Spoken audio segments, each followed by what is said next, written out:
Please take a seat, and we're going to start the panel.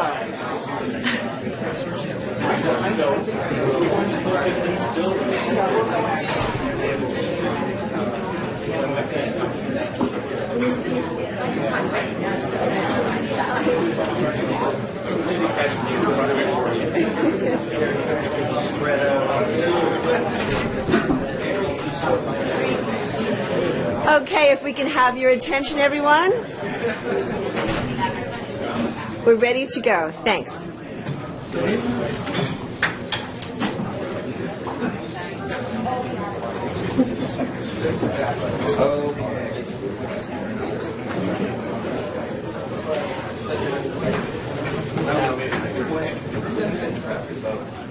No, I'd like to see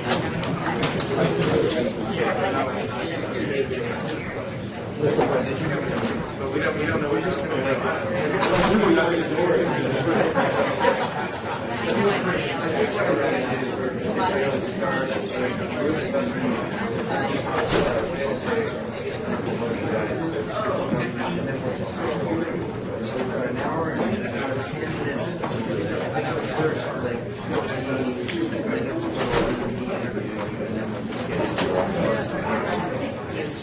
Okay, are we good? Thanks for hustling back.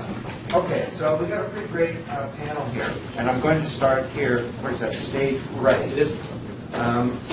With Bruce Jenks. So Bruce is the former Assistant Secretary General of the United Nations Development Program. And as I said last night, our search of the world to find the best person to run a project on reinventing the UN, Bruce's name kept coming up. And then we have, I'll go over to our two corporate leaders here. We have Michael Denham from Accenture, and he's the Managing Director of Accenture Canada. And Accenture has a great model that we're real happy with. They're a big global company that joined the program as a company, but our contacts are here in Toronto. And I think there's one other organization that's done that, and that works fine. And then we also have Dan Wilders, who's Global Lead, SAP Center for Business Insight, as he introduced himself. And just editorially, Dan is a bright light in SAP, and is really central to it moving from this better run business to a better run world, which is really what our program is all about: companies govern and run the world better. And then we have our two government representatives. Giles Gerson is the Deputy Minister of Consumer Services, and I've known Giles for many, many years, and he's a real leading thinker in the use of new media, new technology, and new citizen engagement models to rethink the whole model of regulation. So we'll get into that. And then we also have Thomas DeBass, who's Special Representative of the Global Partnership Initiative for the U.S. Department of State. So he works with the Secretary of State and others in the department to, as he explained earlier, to pretty much embrace this whole partnership, as it's called, model of solving problems in the world. So let's start, Bruce, with you, if we could.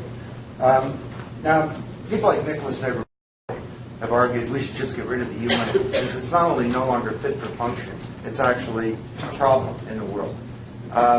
Is it an exaggeration to say that the UN is no longer fit for function, or what is the problem, if you could just sum it up? Sure. Could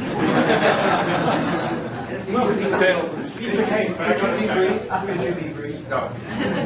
I think I have to be brief. It's such a simple question. Why would one be long? I'd actually like to start briefly where you started so eloquently yesterday, Don, which is, to start in a way with the world and not with the UN or any other particular institution or corporation or whatever. And that is this understanding, this sense of the incredible changes that we've all gone through in the last 10 or 15 years. Now, I'm not going to go through the whole list. You already did that yesterday. I do want to point to 4 specific elements which I think are absolutely critical if one's going to understand the kinds of changes that the UN has to look at if it wants to be relevant in the future. The first is going to be kind of bullet points. The first is simply look at the size of the global economy. We're going from a global economy in about 1970, which was about 12 trillion, about 25 trillion in 90, to over 70 trillion today. That explosion has all sorts of consequences on the way that you do your work and the way that you are effective, because you're dealing with a completely different game. Secondly, there is a major shift in the relationship between states, markets, and individuals, which is obviously at the root of a lot of what we're talking about and what you've written about. Thirdly, there is the issue of the emergence of new powers, which is not along the same vector, because this is about new, powerful, aggressive governments and states. But the fourth one is the one that I really want to stress, because I think it's the defining issue for looking at how, if you want to reinvent the UN, if I can put it that way. What we've seen, in my view, in the last 10 or 15 years is the emergence of a class of global issues which are different in one particular respect, which is that they require some form of collective response in order for the solution to be found. They cannot be found at the same level or in the same way that they have been. In the stuff that I've written, I use a very simple description for that. I talk about going from what we know in the UN as a Millennium Development Goal world, an MDG world, to a global public goods world. And the logic of those two worlds are very, very different. And the issue where this links up with GSNs and your thinking, I think, and the stuff that you've done, is that in this kind of world where you need to actually figure out an allocation of responsibility and figure out who's going to do what, it is clear that states on their own cannot construct that type of solution. We've gone well beyond that. And that's what we're seeing if you go to the issue first. You start with the issue outside, and then you come back in. So the UN's ability to find new ways of business, new ways of partnering, new ways of building the relevant actors to be able to, deal with those kinds of issues, that to me is a fundamental part of any serious answer to your question, which is, will the UN adapt and align to future realities to actually be able to serve in the future? Okay, super. I'll just ask one more question. So there's growing understanding, including at very senior levels of the UN, that the UN needs to evolve or even change its modus operandi to embrace this whole global solution network, partnership, multi-stakeholder, whatever you want to call it, idea. What do you view as the sort of the main impediments to that taking place? Because from my perspective, it seems like it's a pretty logical thing for the UN to be doing. I think that the UN, as you know, is a very complicated animal. The UN system as a whole spends about $40 billion a year, which people don't realize, because it's so dispersed that nobody ever actually adds the numbers up.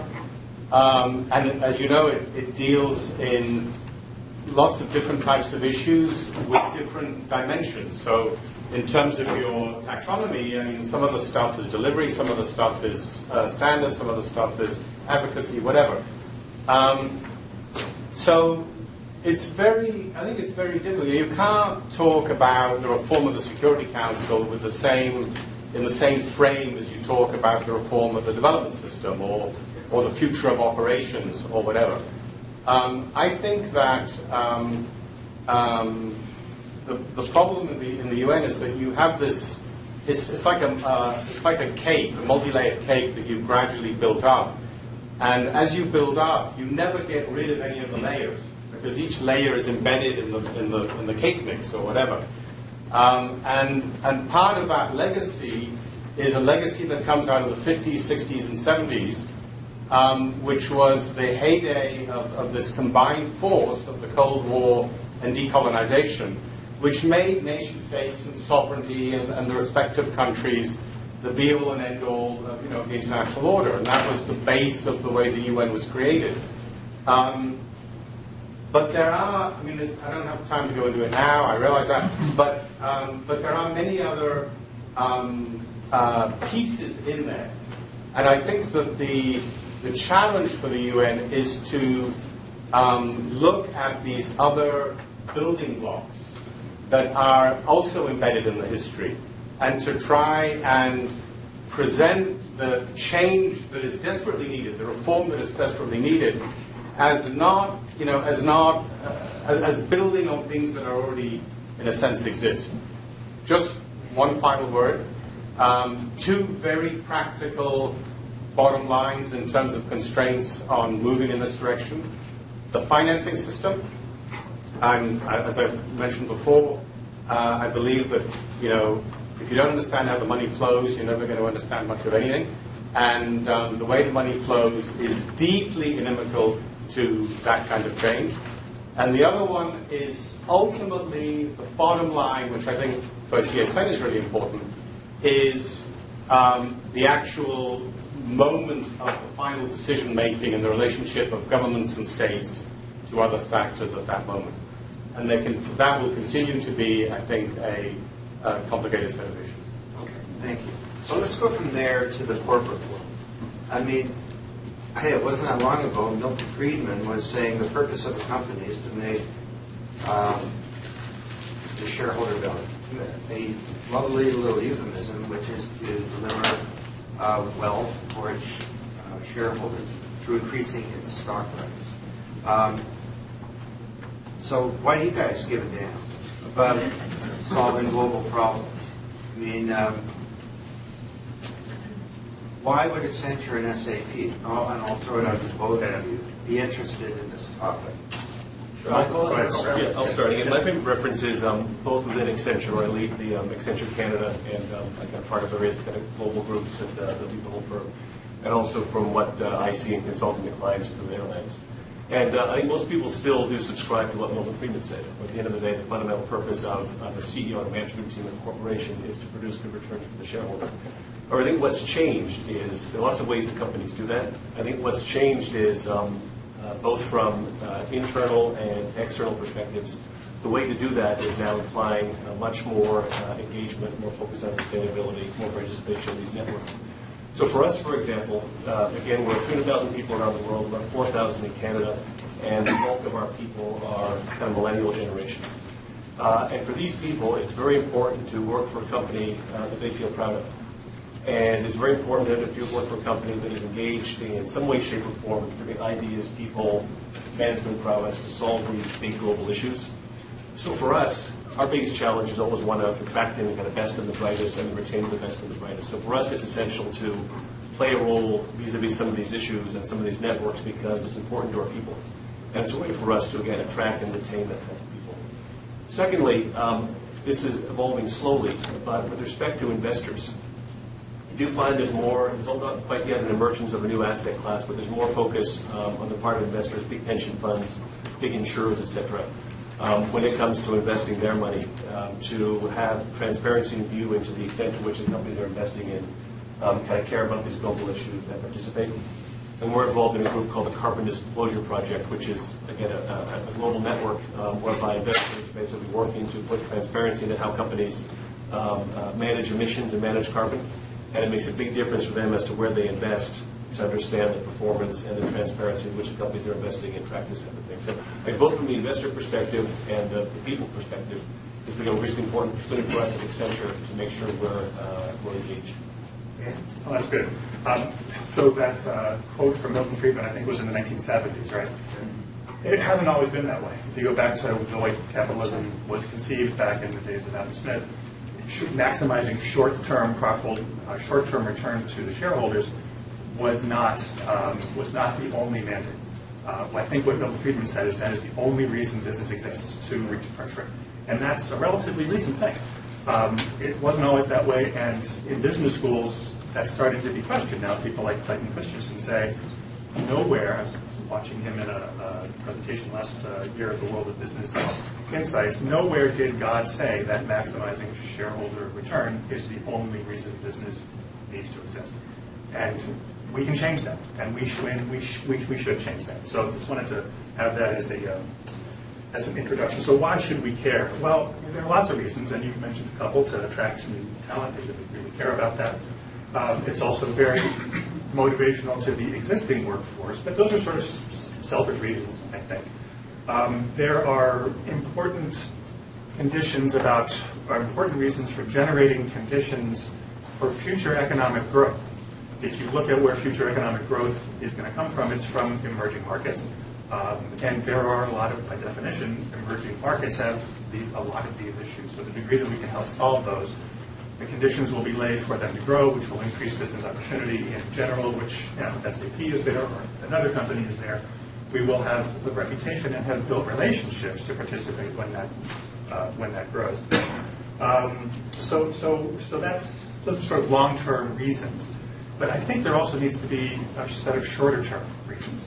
And we're starting to see that. It's not just that saving the planet is good for business. It's sort of it is. If everything blows up, it's bad for business. But saving the planet is good business. We have to figure out a way, and we're starting to realize that there are economic opportunities in doing things that solve social problems and global problems.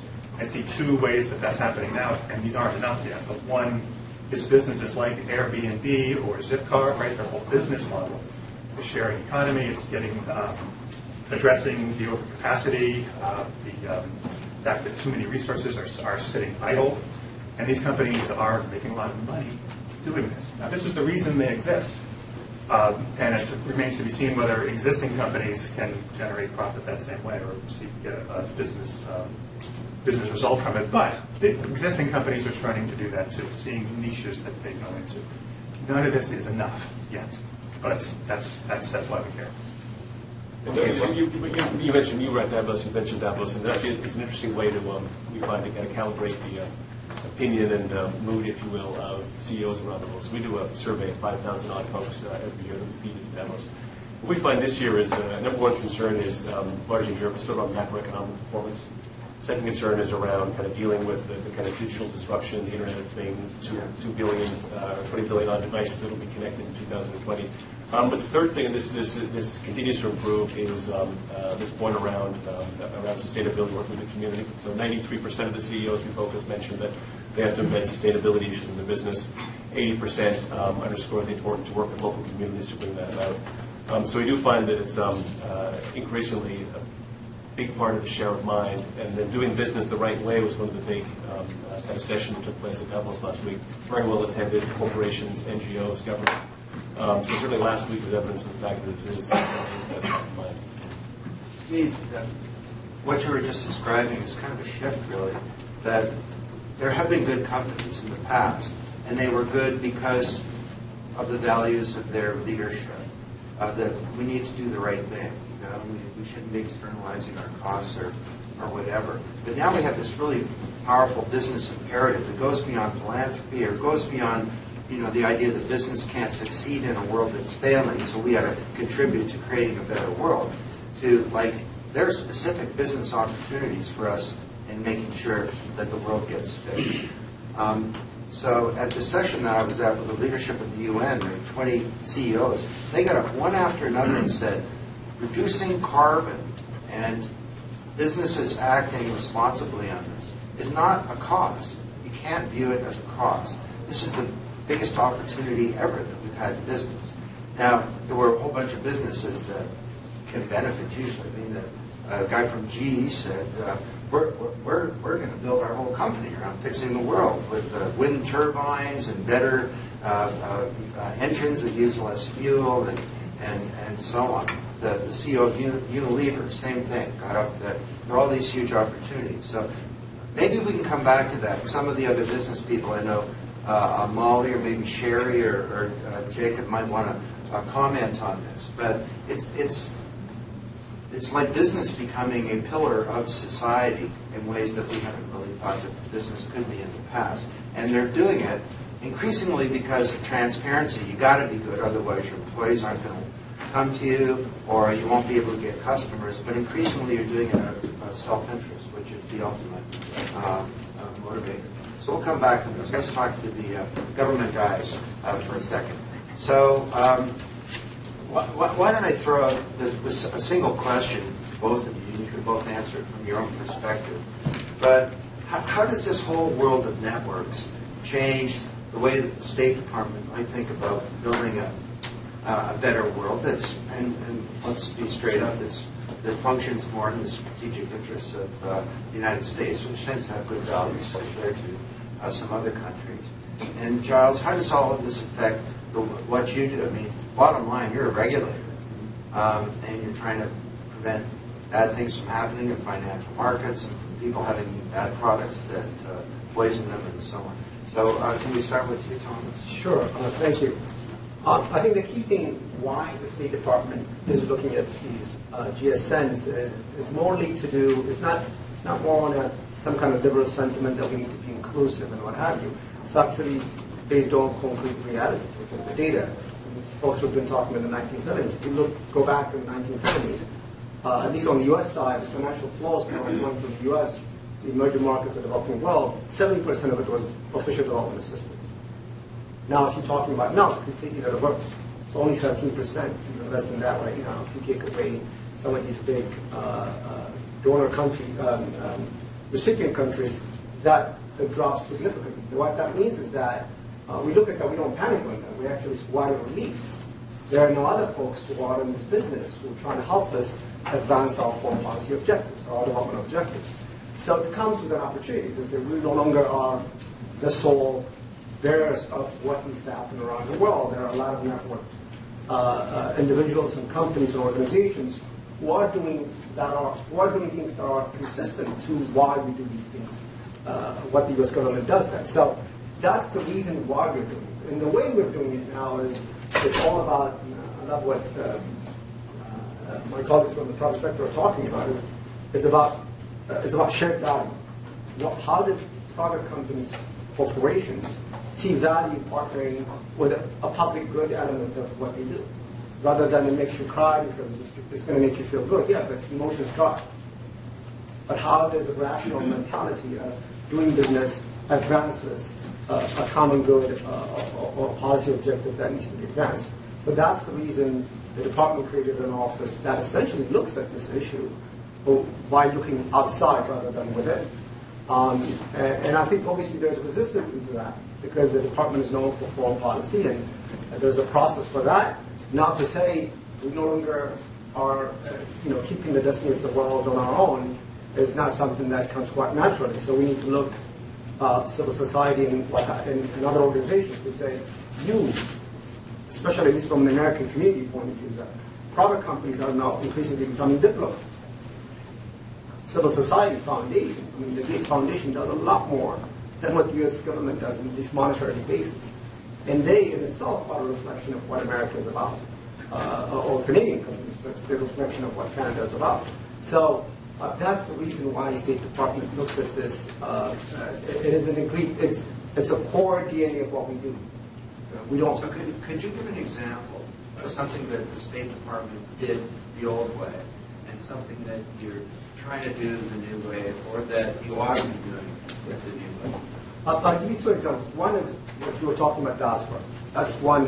I mean, if you think about diaspora engagement, and I don't know much about Canada on the U.S. side, you go right. It's probably too cold right now. But We have go a outside of the diaspora. I'm People sure, leaving Toronto because of our mayor.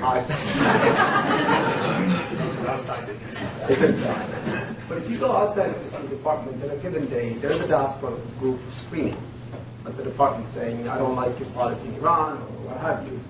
And that view of diaspora engagement, very different than us saying, collectively, they have tremendous amount of influence what happens between the relationship between America and that country. Imagine the influence the Armenian American community has on our policy in Armenia.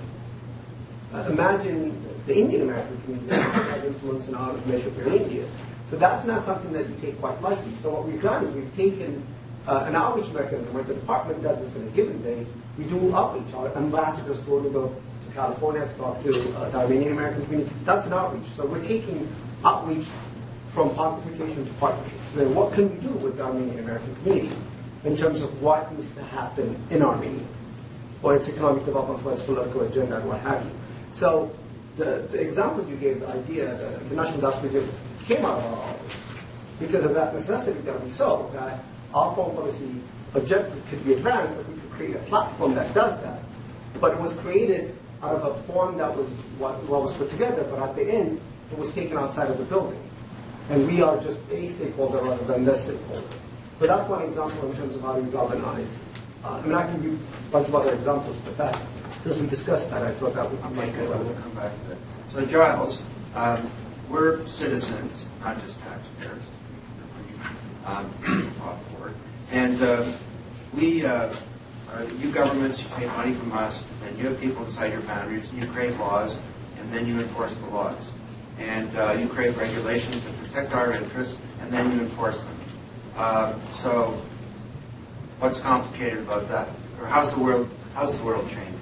Well, there's nothing wrong with that model, and it's a model that still works. But what I'm going to say, I think, will reflect a little bit what Thomas said and what Rob said earlier about, because I think it actually runs right through all of government, but the misalignment of defense resources, the structure of the military structure today, and the nature of modern conflict. So, and Rob basically said, if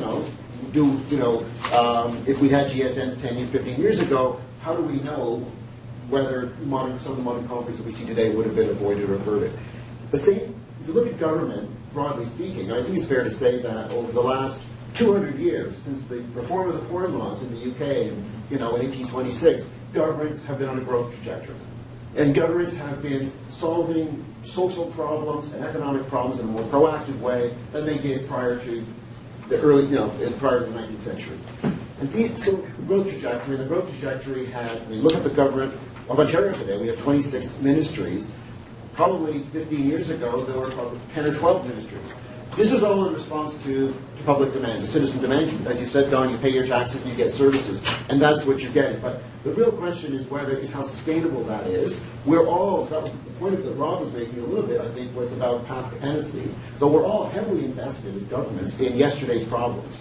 That's not to be marginalized, those are still significant problems, but there are now new problems and large global problems emerging that governments are running out of resources to deal with effectively. True of my ministry, is true of government in general. And so we're looking for partners. We're looking for ways to address some of these issues. Think about issues like youth unemployment or the elderly and the growing ranks of the elderly. How are they going to be cared for and find financial security and so on and so forth, and the whole health issue related to that.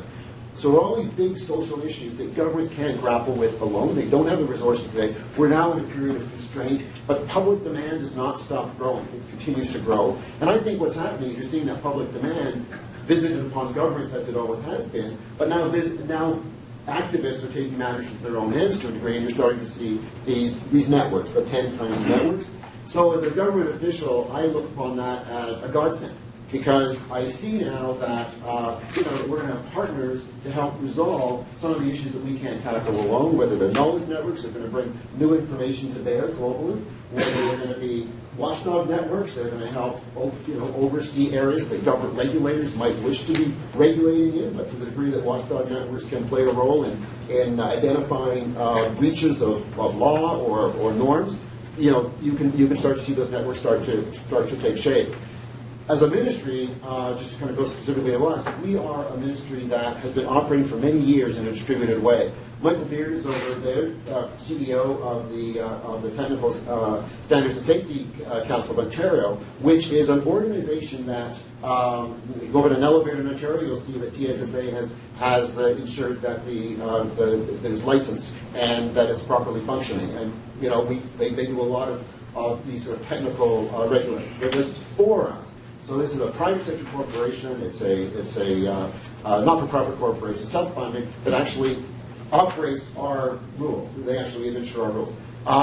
So we're used to distributed authority, and so we're very interested in solutions networks because we see that as an extension of the way we already operate, and to help actually solve some of the issues that the public wants us to resolve, but we just don't have the capacity to do it. Yeah. The Consumer Electronics Show was a couple of weeks ago, 22,000 new products announced. So you better get hiring a whole 2,000 more people. Yeah, make sure they're all okay, right? I mean, the old paradigm is just not going to work anymore. I think what you're describing is a new division of labor in society, really, about how we create public value. And you're talking about it at the provincial level, but of course this can happen at any level. People think open government is about freedom of information, transparency or something. Well, it's about that.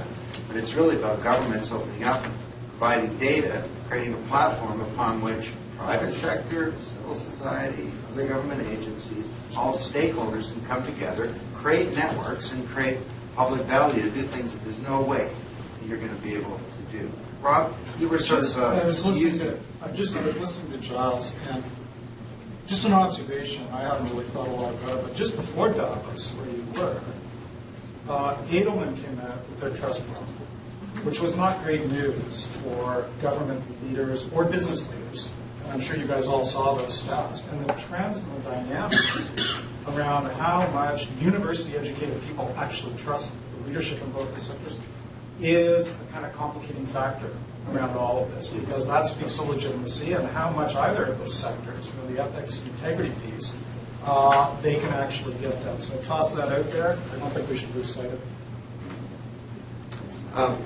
I'd like to just we'll come back to guys. Feel free to comment too, but why don't we open it up? Anyone else has any questions or comments?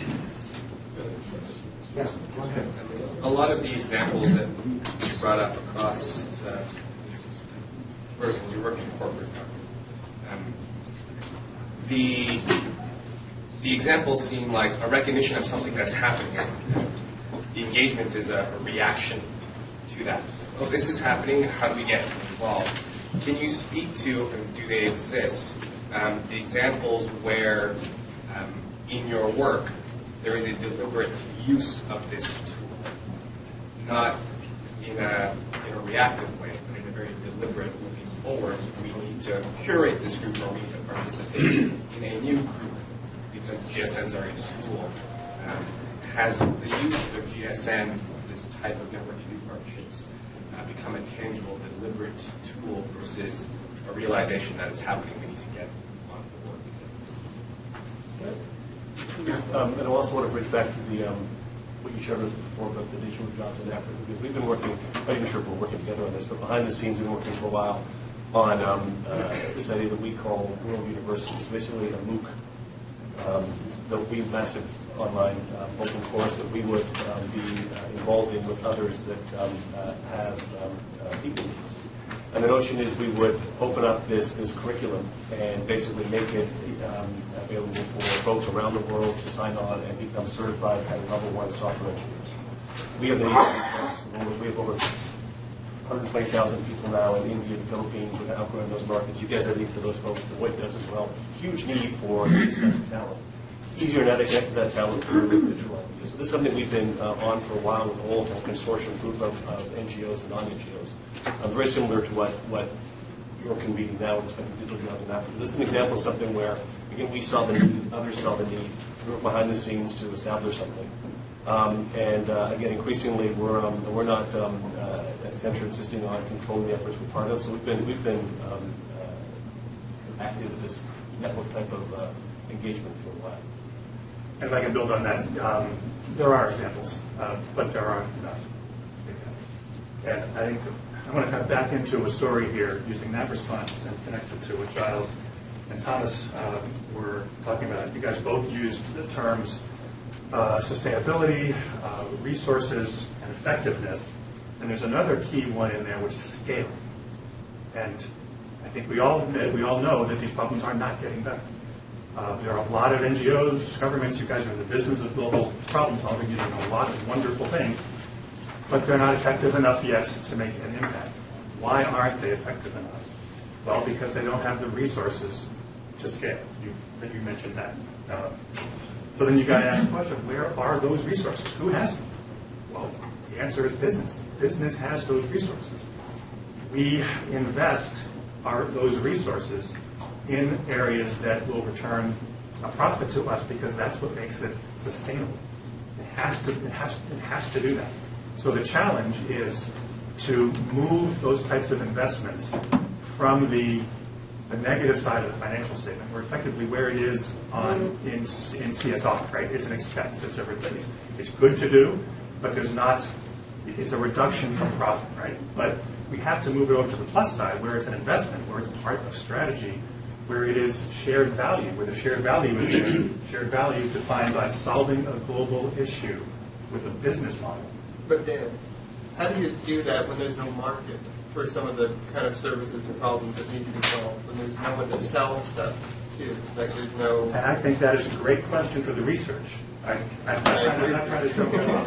I know, but in some ways, I want to respond to it because I think that's a very good question. We in business need help.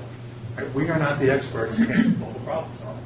There are examples of where partnerships have worked, but to spot these opportunities and to speak that language, we need the folks who are experts in this to be better at bringing that story to us, and we'll work with you. We're open to the conversation. Can I weigh in on that? Sure.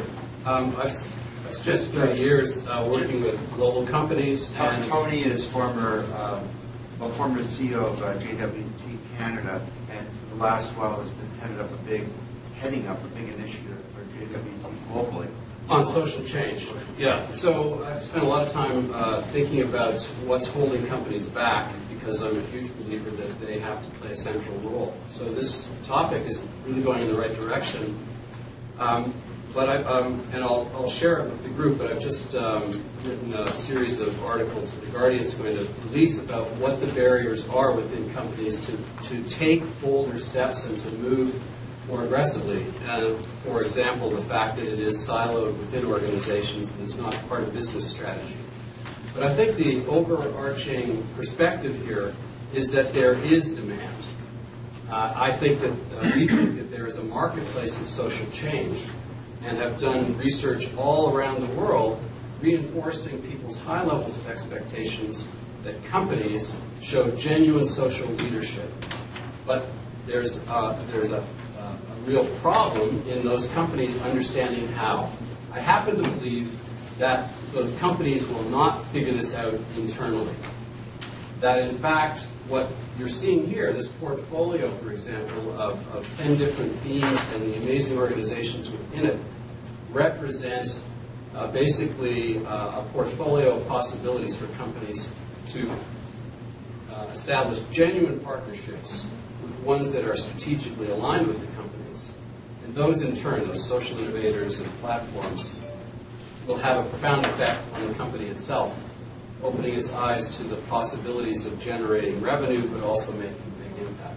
I know I've covered a lot, but so I think the reason I'm here is that I believe that this is a taxonomy that's helping to create the possibility of partnering between the private sector and these other people who are responding to global demand because others aren't. Okay, so Thomas and then Jacob from Google. Sure. I want to respond to Faisal's question earlier about the proactiveness. Actually, the U.S. government has been a leader in the space of creating partnership outside of the government. 14 years ago, before even GSN were named as they were, was the U.S. government not a policy to say we need to work with the private sector. With USAID was the leader in that. It is now the foreign policy side of it that we're really catching up to. But it's not a reactionary method that we came up with. It's actually, we looked at the data and said, increasingly the private sector is playing a role. How do we position ourselves in playing that? The other thing that I want to add to Dan's comment about scale. To me, that's an underrated word, because we do a lot of initiatives and partnerships to do things, but reaching our scale is a big problem. Now, I'll share one example for you. The State Department does a lot of people-to-people exchange, public diplomacy. And in person, like we bring people from wherever they are into America so they can learn what America is about. And I think for the last time, since the inception of the program, we probably have reached maybe 100,000 people. But what Google Hangouts, and I'm not saying this because you're from Google, but Google Hangouts and now Hangouts, I guess, the new ways of virtual exchange that we could benefit from with the same public diplomacy objectives. That does not have a person-to-person because it's expensive, it's not scalable. It's going to dwarf what we could do on our own. So that in itself, as an example, could show you that Google Hangout didn't do it for diplomacy reasons. They did it because it makes business sense. But it has tremendous amount of policy implications, how we could bridge understanding. So good segue to Jacob from Google. Sure. Thanks very much. Go ahead. Don, you made a comment facetiously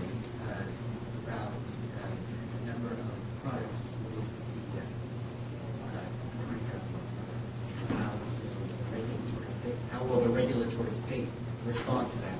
And it made me think, apropos the discussions having, that there's 100 hours of video uploaded to YouTube every minute. So when you think about access to information and volume of information, it's in some ways beyond conception. There was more, last time we looked at this was 3 years ago. There was more Canadian content uploaded to YouTube 3 years ago. So the curve, by the way, YouTube uploads looks like this, a hockey stick. There was more Canadian content uploaded 3 years ago that had been broadcast in prime time in CTV, CBC, and Global since they started airing in the 50s. And so this is all terrific, and these are some of the platforms and information exchanges that facilitate the kinds of networks that we are describing. But all of this discussion presupposes three things. One, it presupposes access to the network, which I don't think is a given. It's not a given on a global basis, and it's not a given even in the Canadian context. So there's a network layer problem, which is still unsolved. Number two, presupposes that network is open, that there's equal opportunity to interconnect with that network and to interchange data on that network. And number three, it presupposes that the regulatory structures allow the platforms that we're talking about on that network to be open. Because if the network is going to facilitate the kind of solution networks layered on top of it, the platforms themselves need to remain open. And I don't think that is by any means a given, even in democratic states. You talk about the repressive regimes, where you know that there is significant amounts of government control of information.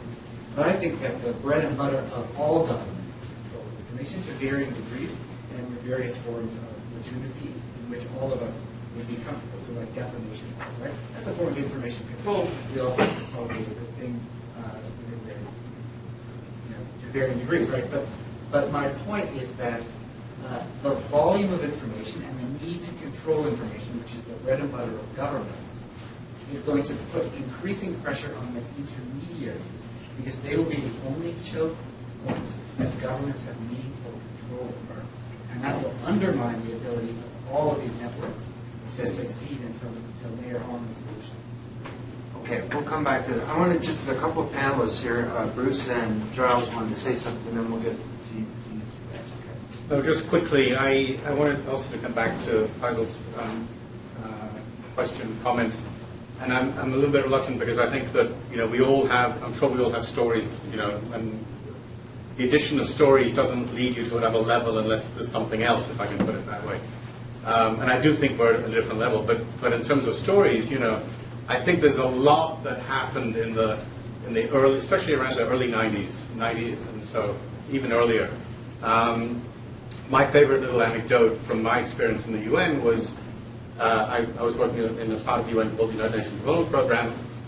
We got a new boss called Bill Draper, who was a California venture capitalist, absolutely amazing guy who comes in 86, 87. Probably some of you know him or know of him. His son now in California, I think, is one of the leading venture capitalists. He certainly didn't join the UN for the salary, that's for sure. And he came in and he launched a plethora of initiatives which are multi-stakeholder of different kinds, working with private sector, working with civil society, developing outreach in all these different areas, women in development as it was known at that time, etc. He launched something called the Human Development Report, which was never sanctioned, requested, or asked for by governments of any kind, and has become a major platform in many regards, I mean, depending on the definition. So I think we can all, I mean, these things go deep, and I think that there are many different ways of answering a question like that. To me, the real issue in all this is the one which I think Don keeps coming back to and which has been raised, which is the size issue. We're at a different level in terms of complexity and how you manage complexity in today's world. And the issue, whether it's the UN or the State Department, if I may say so, or whatever, to me is changing your mindset to one of leveraging and scale as opposed to thinking that you're there to fix everything, which you just can't do anymore. And that is a huge mental change. I'll just end with another anecdote. Just before I retired in 2000 and when did I retire? 2010. I had a retreat for my department, which was called the Partnership Bureau. We had about 100 people there, and I invited a very wise old gentleman, the ambassador from Guatemala, who used to be a foreign minister and was head of the Economics for America, etc., etc.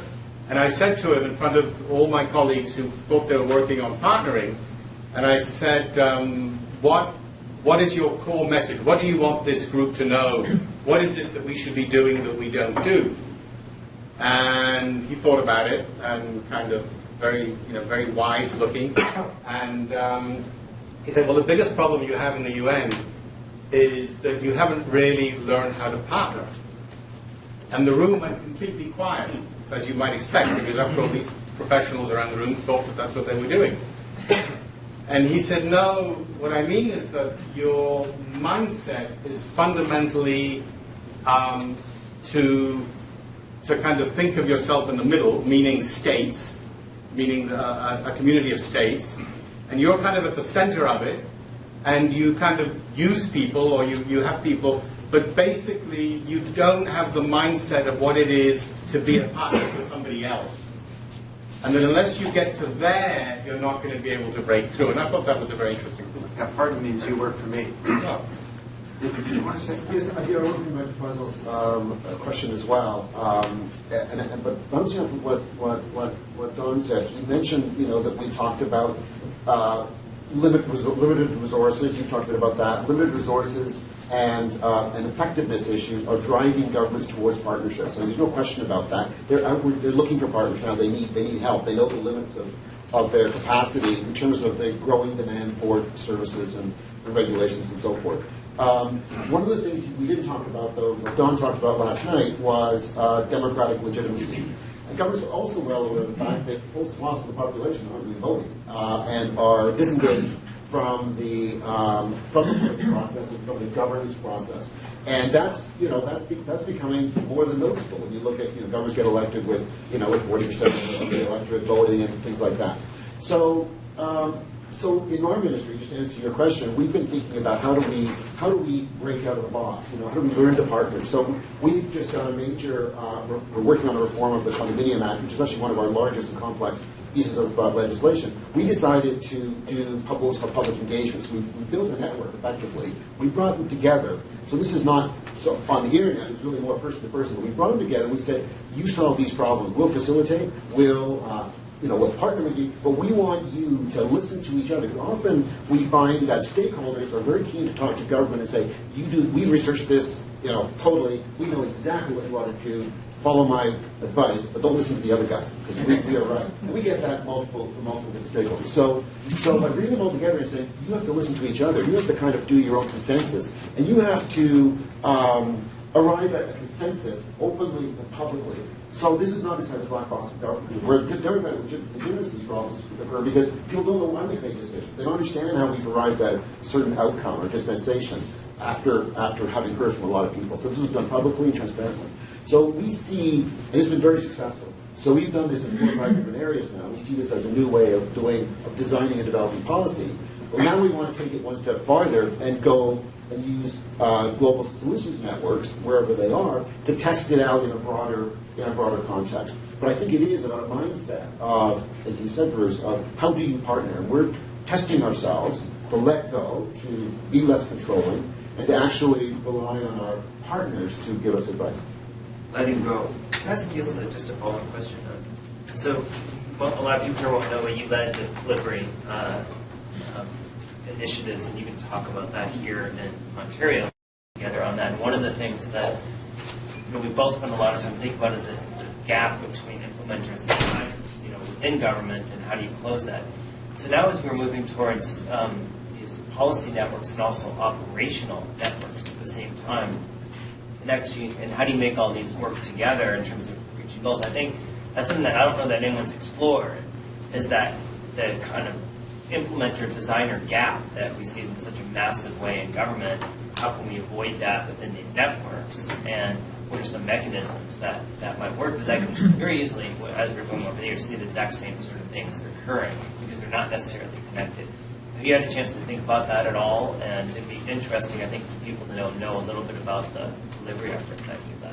Well, thanks, Bill. So I have been thinking about that. I don't think I have any thoughts worth sharing, to be honest, in the sense that I think for us, as we think about global solutions networks, whether they're knowledge networks, whether they're watchdog networks or what have you, we can't yet gauge their effectiveness. I mean, the big question we have is, are they operating on the margins, which isn't bad, but are they operating effectively on the margins, or are they core to solving these big problems? And so where does government fit into that sort of process? We don't really know, because we don't know what the analogs, we don't really know where these networks are going to end up.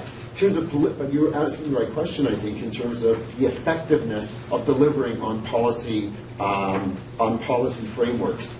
We've got lots of them in government, and as you said, one of the things that governments are noticing is we don't deliver that effectively. We make bold promises, we make great commitments, we design policy solutions, and then do we really deliver on them, or are they just, in a sense, slogans that don't really get fulfilled? And of course, that goes back to the democratic legitimacy issue, where people say, I've heard this 1,000 times before, you've delivered a policy, and I haven't really seen any solutions on the ground. But I think you're right. I think solutions networks are going to be confronted by that same challenge. And I don't know if we have enough knowledge about them to answer. Okay, Sadie is next. I'm super flattered that the first half of my question got hijacked by Jacob. But what I was going to say was, it's lovely to hear the sentiment of everybody wanting to work together. But some of you might know that Coursera, which is a group organization, had to pull forces from Cuba, Iran, and Sudan recently, based on their compliance with U.S. law and international trading.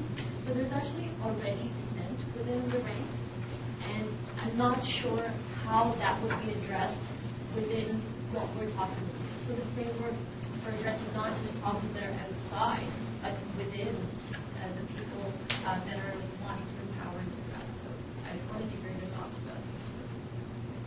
I guess you're talking about those countries you're looking at me.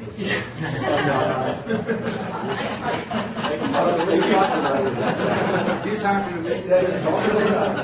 No, I mean, I think you're asking the right questions, but at the end of the day, State Department, being a foreign policy shop and representing the U.S. government, has certain policies and restrictions in terms of what we can and cannot do. The same way I would say SAP or Accenture or any other company have their own parameters of what they can and cannot do. So that's the parameters that we live in. And so what we're looking for is intersections rather than trying to change our ways to accommodate obviously a GSN's own agenda. We all have to come up with our own agenda. If our agendas intersect, then we got a partnership. If they don't intersect, then they don't. So I don't want to overanalyze what you're asking me, but those policies are transparent and you might debate them, but obviously they are what they are. They're the law, so we live in that kind of environment, and we try to function in those kind of ways. Well, the other thing is there are advocacy networks trying to change those policies too, so that's, you got to relate to them. Exactly. Exactly. I mean, the Cuban American community, that's part of the issue that you're discussing. But anyway, I want to talk about Big C as an entrepreneur. We had a few words last night about why do corporations have to do good and such. And I think that, partly is the measurement of success. All large corporations today are driven by money and shareholder value given in monetary terms. Success has become very aligned with that. If the measurement of success was slightly different, and certainly there are now new companies coming up with triple bottom line, and shareholders understand that the profitability of those companies or their investments are not going to be as profitable as putting them into McDonald's or some of these larger corporations. And certainly, I believe that the U.S. has certainly understood this and created a new corporate entity, I think, to take care of the triple bottom line.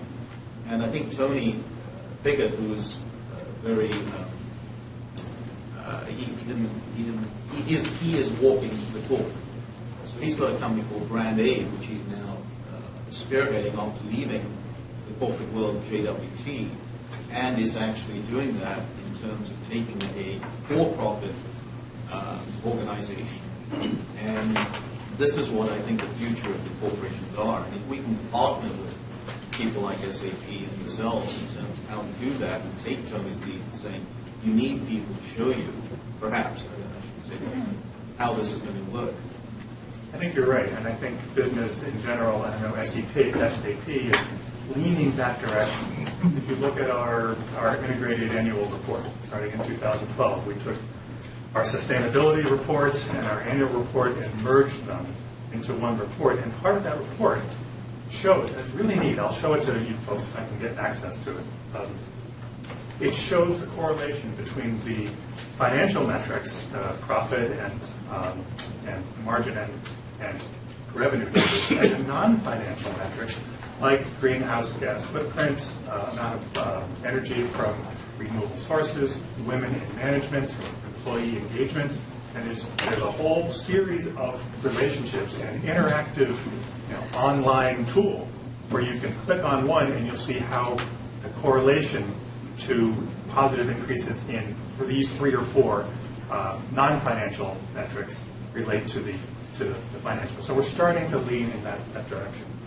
Another set of conditions which I think will help business get there is emergence of new economic models based on the networked economy, the collaborative economy, the sharing economy, the circular economy, which is something I think it had anyway somewhat of a coming out party at Davos, at least looking online. The Ellen MacArthur Foundation has been driving this. And the fundamental, I know you guys are focused, have a lot of work going on there also. But the basics behind that is the old linear economy, the take, make, and dispose. We can't do that anymore. It's non-functional. We have run out of resources to do that. The circular economy is a model based on it builds reusability and recycling into the entire industrial process, and instead of repeating circles. So when a product reaches end of life, it's taken apart, and all of the resources, the organic resources as well as the production resources, go into new business models, create new opportunities for business, and it's regenerative by design. It also makes the opportunity, it encourages us to think about, or businesses to think about, instead of making products, we deliver capability as a service. And once you think about that, it's an entirely different way of creating a product because you want it to last. You want it to last. So we're heading that direction. Let's just, before we go to the audience, test this a bit. I mean, is SAP way out on the, are you an outlier here? Maybe, Bill, we can turn to you as well. I mean, PwC had this thing called value reporting. That was like 12 years ago. And it was a service that they provided to create one report. Yeah. In fact, there's a book called One Report. It's a fabulous book from like 10 years ago. I know because I wrote the foreword to it. And it says you need to report on your financial results, your human results, your environmental results, all together. But I mean, does Deloitte? Is this start? Are we getting at a tipping point yet, or is this still way off? The governments aren't inactive here. I mean, so yeah, corporations are doing these things, but Ontario's just passed the Waste Diversion Act, which actually mandates this. And other jurisdictions are as well. So it's not entirely all self-generated organically from the private sector. Governments are playing a role as well. And as Thomas says, I mean, Michael Porter's now in the game with this whole idea about shared value, and he's making business case that we need to move away from pun, obvious shareholder value, to shared value. But Michael. Yeah, my view would be again, a big part of it is what corporations do. So at the end of the day, as a corporation, you're trying to attract investment from your investors. So the key thing is, doesn't matter to your investors. One thing that I guess frustrates me personally, we kind of look at sovereign wealth funds, Canada Pension Plan, PSP, Teachers OMERS, a lot of organizations manage huge pools of money on behalf of folks who are paid by taxpayers.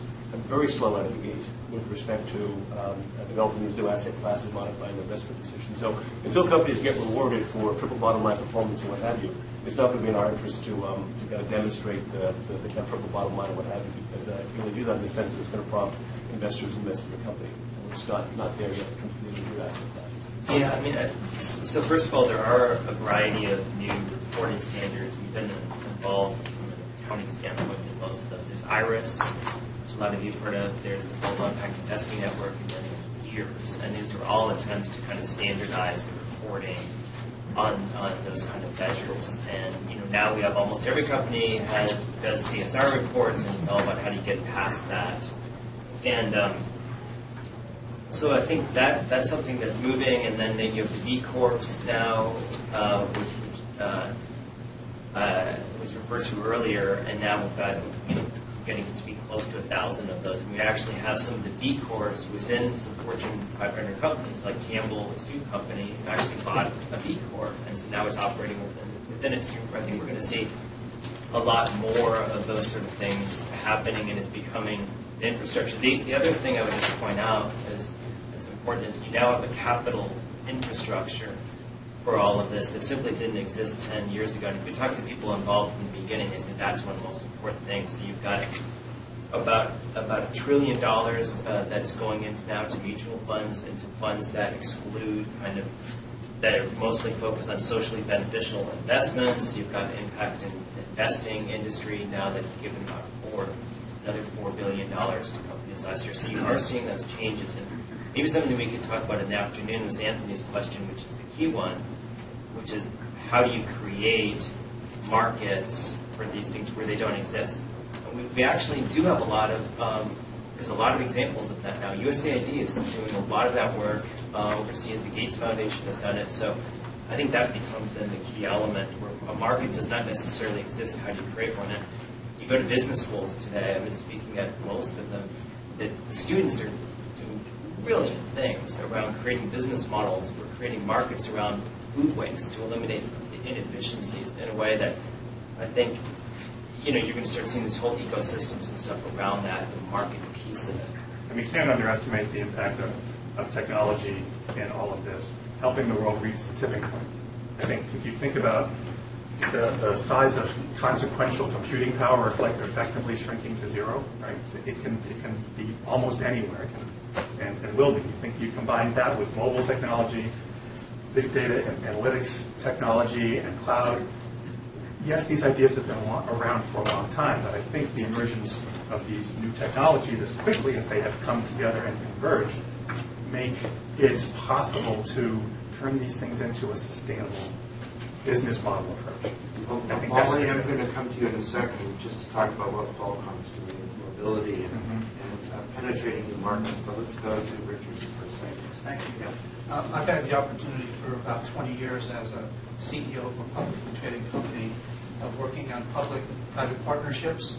And one of the biggest barriers to that is really just be blatant about is corruption. There's a lot of corruption not only in Washington, D.C., but around the world. It's very difficult to do public-private partnerships when that transparency and government oversight is not there. And what happens is the institutions end up acting in their own interest, which is not necessarily in the interest of the public-private partnership.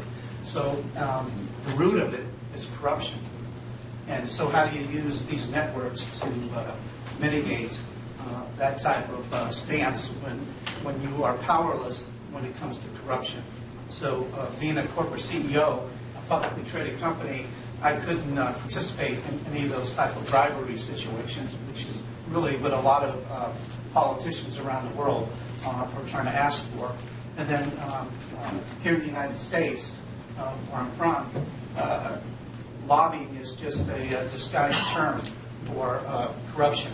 There's a lot of lobbying going on by a lot of companies, and what happens when you get to the root of that, those are campaign contributions. So there's corruption everywhere you look. Okay, I personally want to come back to that at the end of the day, but there are 10 types of networks that are working on the problem of corruption. Corruption is a global problem, to which there's a new paradigm in how to attack it. Molly, you were just telling me an example of Qualcomm getting into doing well by doing good. Right, well, it's been discussed by all of you, but, for Qualcomm shareholders are really interested in us expanding in emerging markets. That's where the next growth is for mobile devices. And it's moving from low-end devices to higher-end devices to app economy to Internet of Things. So one initiative which our company started about 8 years ago now is called Wireless Reach. This is not a philanthropic. It's a strategic program, and it's focused on public-private partnerships in emerging economies to develop new business models using mobile technologies. So every project is working with a variety of nonprofit organizations, government agencies, research, some of the global networks that we're talking about here today. And one example I'll give is a project in India called Suit Swap, where it's really focused on using mobile phones to encourage women in particular to transition from open stove fires to clean cooking stoves. And so it's using a sensor in the mobile phone to measure air pollution, and it can actually calculate the carbon savings in moving to clean cooking stoves. So what women are doing are taking out loans, using the mobile phones to show the carbon savings, and then turning that into carbon credits, where they're thereby able to pay back their loans. So it's creating a new economy, business models, but just looking at the promise of mobile phones. And I think one thing we've noticed in many, we have more than 80 projects in 30 countries, is different business models that emerge are things you never expected. Awesome. I know a lot more people want to speak, but we run out of time. But I'd like to just go back around the panel and give each of you a chance to sum up or comment. I guess the issue on the table is this is a whole new modus operandi in some ways for corporations and how they engage with the world. It's a big change in the architecture and MO of government. And weirdly, those two are kind of similar, aren't they? I mean, the industrial age corporation grew up at the same time as government bureaucracies. Bureaucracy was actually a hot new management term 8 years ago. And we needed bureaucracy to protect the public dollar and prevent graft and patronage and try and stop corruption and all the rest. And as transaction costs dropped because of first travel and telephony and fax and information technology and email and then the internet and the web and the social web and all the rest of that, but we're moving to a whole new architecture, in my mind, of how we get capability to create goods and services or to create public value. And of course, this is going to be reflected when you aggregate this public value thing at the global institution level. So this is a big change. When you think about the change, and you're all leaders of this change. When you think about the big obstacles, I mean, let me just throw out, like, what is to be done? Could you summarize it? Like, what's the key thing that your company's going to have to do, and that you think the companies might have to do, for that matter, governments or global institutions, to embrace this whole new paradigm? I want to say one other thing. I love the word partnership because it makes me feel all warm and fuzzy. But I think we're moving beyond the old concept of a partnership. The old idea was that we're governments saying we need partnerships to make things happen in public-private partnerships. All these sort of we're talking about a whole new division of labor now in society and a whole new set of networks that are more peer-to-peer type things where we get enormous capability, much, much larger than we've had in the past to fight these problems. Anyway. Charles, before I start, I think the basic paradigm that corporations have an obligation to their investors to maximize return is a paradigm that's going to stay with us. I think, though, what's changing is that what companies need to do to achieve that is they need a much more engagement and participation in these networks. Whether it's new products and services in the developing world, whether it's things to be done to attract and retain employees, whether it's things to be done to attract a new class of investors. So within that existing paradigm, I anticipate lots more involvement in these networks because it is a way to, in effect, achieve meet those obligations you have towards your investors to improve their returns. Are we going in line? I was hoping I had more time. The old linear model of thinking would say we go complexity thinking would have a much more dynamic. Let's just go on. Thanks. So I would also repeat everything or emphasize everything we just said, but on top of that, I think it is dream dream a bit more, at least about what is possible. I said that business is leaning in the direction of starting to think about ourselves differently. As a P, we talk about not just solving our customers' problems, but we talk about our customers' customers and the effect on their lives and improving their lives. So we're starting to lean in that direction. We still have these short-term targets that we need to hit. But as I said before, we're open to the conversation. We need help in conceptualizing and understanding where the economic shared value is in solving global problems. So I know you're asking what is it for us to do, but I think we can help the people who need to make that conversation or lead that conversation or be partners with us in it understand how to have that conversation with us. I think that'll go a long way. I just sort of repeat a little bit what I've said. I think governments are facing constraints, and we all know that. They're facing fiscal constraints. They're facing technology constraints and a variety of other things, and at the same time they're facing confronting problems that are really beyond their capacity to resolve because they're global or they're highly complex problems. And so I'll go back to, and they're facing the democratic legitimacy issue. So all of that, I think, drives them towards, Don, partnerships. Why partnerships are not letting them go completely? I think because the proof of the pudding will be in the eating. We don't really know yet how these structures, how these global solutions networks, we show enormous promise, all of these great examples, but we don't really know how they're going to play and how they're going to take the load off the government's plate. If they start to do that effectively, governments are going to say, that's fantastic, that's less for us to do. Politicians are going to be sort of buttonholed less because issues are being resolved, they're being resolved by solutions networks. If that doesn't happen, they don't turn out to work properly, if they end up, as we heard, driven by internal dissent or what have you, then governments are going to be forced to continue with partnerships or attempting to resolve these issues as best they can. Three main things I wanted to highlight. One is, you just discussed about partnership, the word itself. I think that it's an overused term now, public-private partnership. And I always tell people the last piece is not procurement. Especially when you deal with the government. A lot of folks are like, I'm giving you service and you're paying me. That's a partnership. No, that's procurement. I'm paying you to do things. That's not, there is no shared value in that aspect of things. So that's one of the things that I wanted to emphasize. The other one is that global solutions networks are there to solve global problems. And global problems do not have a flag. They don't have an identity. They're global issues. But we tend to come at it in a very, without flags, without logos, saying X company is doing this or X country is doing that. I think we need to move from a person coming from the State Department who promotes the flag. It's a bit odd. But I always say we need to come up with what I call a flagnostic model, which instead of being faithful to the cause, to the identity that we have, let's be faithful to the problem.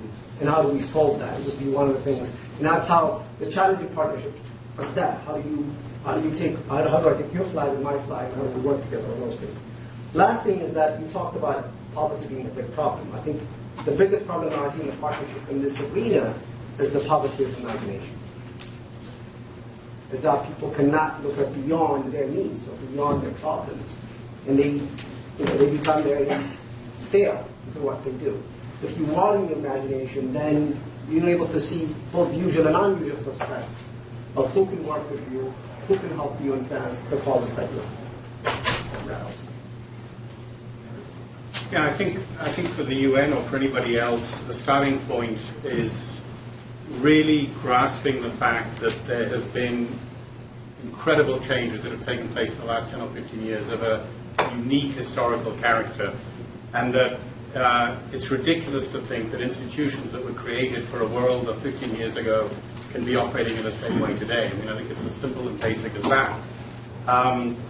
That, to me, takes you to step two, which is really, I think it was originally Peter Drucker, which is a very simple thing, which is you've got to go out in. You've got to go out in, and that's really true for the UN. And why do you have to go out in? You have to go out in, especially now, because it's only by going out in that you start with the external environment, you try and understand what's going on, and you try and figure out what it is that you can do that's relevant to solving the problems in that external environment. And when you do that, you focus on my third step, which is the power of leveraging, because it's only if you go out in that you then really focus on what it is that you leverage in your particular role that you're playing. So I think that it is a very specific moment historically. I really believe that. Certainly for the UN, I think it's a very specific moment. Things can't go on forever, so to speak, the way they are. And I guess the last piece for me is leadership. And from the UN point of view, if it's the old model that's choosing the leaders, you're gonna, that has a certain logic to it. I won't draw you a picture. I think it's kind of clear. I'd be very interested in what a GSN that would exercise advocacy, watchdog, you name it, all 10 of them, on the issue of how do public international figures actually get to the appointments that they get. This lack of leadership a global problem? Probably is. Okay, that was awesome. Back in the mid-1990s, we were doing work like this, trying to understand what the internet was and how it was going to change things. And people coming up with so many new ideas and new words, neologisms, newly invented words. We actually created a little neologism committee. And I chaired the committee, and you couldn't invent a new word unless you got to the committee. Many of my words got to the committee. But I think there's so much innovation and so much activity right now and so much new thinking, we might have to reestablish the committee. I want to submit flagnostic.